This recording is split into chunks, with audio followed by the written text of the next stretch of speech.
talk about this week's top stories. Joining us online this week, Laura Wilson, Mike Murphy, Robin Winston, and Tony Samuel. Let's start with you, Indy political science professor Laura Wilson. Laura, the governor making news Friday, announcing these plans to reopen. These are big and complicated decisions for our elected officials, particularly our nation's governors who have been front and center in this fight.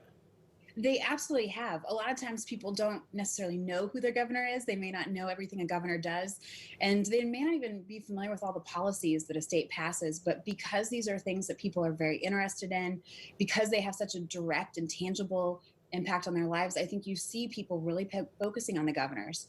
And of course, for Governor Holcomb, he will be up for election in November. So this is a moment, it's an opportunity for him as he unveils his plans for the future for the state. And as we look at how we're responding to the public health crisis, it's a great opportunity for his administration and certainly a challenge that he hasn't seen yet in his 3.5 years in office. And a lot of people were watching that briefing he did on Friday. Let's bring in former GOP lawmaker Mike Murphy now. Mike, good to see you. Hey, Dan.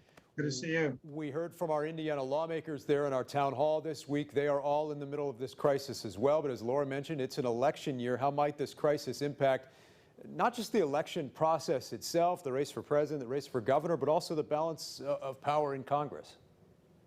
Well, here in Indiana, there's going to be no change at all. All the Republicans are going to win and all the Democrats are going to win. We don't know who in the 5th district and the 1st district, but it's still going to be a 7-2 split. In Washington, I would hope the Republicans can take over. And a lot of it depends on the popularity of Donald Trump come the 1st of November, right? His popularity right now, in many ways, doesn't really matter at all. But I saw last night on your town hall was very well produced. Yeah. Oh, thank you.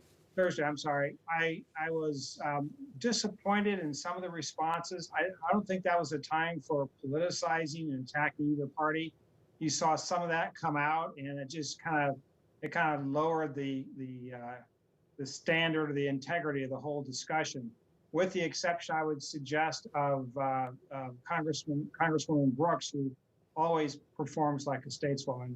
She was clearly the star of the town hall last night. Robin Winston is the former state party chairman for the Indiana Democrats. Robin, good to see you. Your thoughts on our congressional delegation and their handling of this crisis? Yeah, first you're to be commended for doing it. I mean, get a bipartisan group of people together in this era on Zoom and different places and have it coordinated and no technical glitches, that was fantastic. So thank you for doing it. I think it helped a lot. Today's governor's order finally gives clarity. So we don't have a bunch of independent lawmakers walking around telling you what they think is going to happen. We finally have some clarity. I think now it's incumbent for all of us to continue to practice what we've been practicing, social distancing and everything else. But finally, there's clarity. And I think with that clarity is going to be some enthusiasm for people also. All right, let's check in with Tony Samuel. He was the 2016 vice chair for the Indiana Trump campaign. Tony, I want to get your thoughts on the governor and also the president taking a different approach this week when it comes to the daily briefings after some of the controversy the week before. Sure. Thanks, Dan. Well, I think I agree with everything that's been said by the other panelists. Governor is doing a good job of laying everything out, explaining that we're doing this with everyone's considerations as the top priority, but that we've got to get the economy moving again. So doing it in stages, I think, is the right and smart way to do. And following the lead from the president to the president, since you asked, again, I think he's doing what's needed and doing it boldly and decisively. Just this week, he announced Operation Warp Speed. I've got, if you can see my Star Trek Enterprise pin on, so that I liked what they called it. And with that, you're combining the HHS at the FDA, the military, and the private sector to move up development of a vaccine. Hopefully 8 months sooner than what's been said. So by January, they're hoping for a vaccine, and what they're doing is preparing it to be distributed, getting that done while we're still developing the vaccine. So then when it's done, you can get it out across the country, and that's just another good effort coming out of the White House and the president. Also, this week he announced that May is Seniors Month, and putting an emphasis, a focus on our seniors. This is important to me and all of us with parents that are maybe in senior assisted living facilities like my mom. Yeah. nursing homes and that kind of thing. So more money for PPE, more care and more of an emphasis on those folks. You mentioned that event he held for seniors. Robin, your thoughts on the different messaging strategy this week from the White House, kind of moving away from that daily briefing that we had seen in the weeks prior?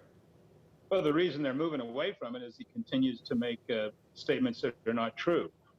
People were consuming bleach.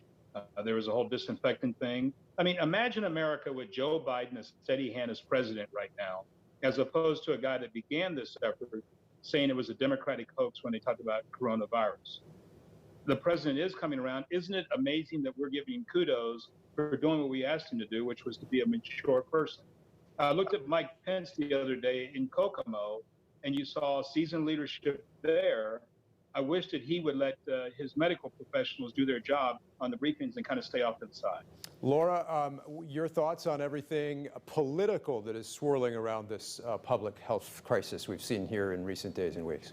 Yeah, well, there's obviously a lot going on. I think the big questions right now are involving the conflict in terms of the public health and also the economic health. And certainly both of these are really important, but as you see questions of when things should open and how different states are handling situations, kind of sometimes a conflict, it seems, between the states and the cities and the federal government, it's going back to that question of what's best for us as a country and looking at when you have this conflict between public health and what's best for the public good, which of course is subjective, and then also the concerns from an economic perspective too. I think there's a lot going on at every level of government, and it's really unprecedented times in many ways. Mike, I'll give you the last word here. We got about 30 seconds.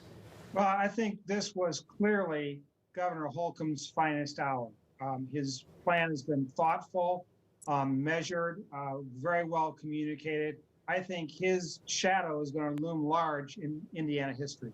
Dan, if I could push back, if we got a few more seconds, I've got to push back on Robin. He says this a lot. The president never said that this was a hoax. The president closed off travel from China in late January. What the president said was that Democrats attacking him and blaming him was a hoax. The president's done an absolute wonderful job of getting the private sector involved, of explaining things to the American public, of getting our military medical folks mobilized like never before. Tony, we got to apologize. We got to leave it there, and we will definitely have much more on our podcast, though, with our panelists here on Zoom. Much more to come after this. Stick around.